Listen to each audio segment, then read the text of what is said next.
দুঃসাহসিক চুরির ঘটনায় চাঞ্চল্য ছড়ালো বামনপুকুর এলাকায়। মিনাখার বামনপুকুরিয়া সন্ন্যাসী স্মৃতি আদর্শ উচ্চ বিদ্যালয়ে রবিবার সকালে নৈশ প্রহরী দেখতে পান বিদ্যালয়ে চুরির ঘটনা। সঙ্গে সঙ্গে খবর দেওয়া হয় মিনাখা থানার পুলিশকে।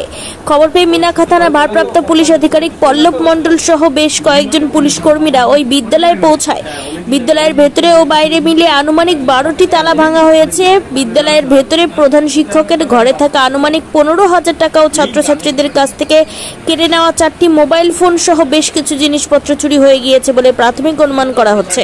ইতিমধ্যে এই চুরির ঘটনা তদন্ত করার জন্য বিদ্যালয়ের একাধিক সিসিটিভি ফুটেজ খতিয়ে দেখছে পুলিশ।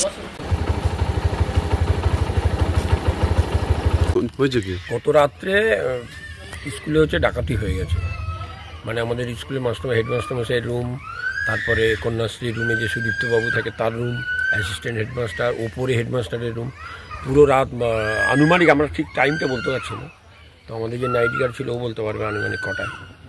এইভাবে সব কাগজপত্র ছড়িয়ে ছিটিয়ে তালা সব ভেঙে দিয়ে গেছে। কি বলে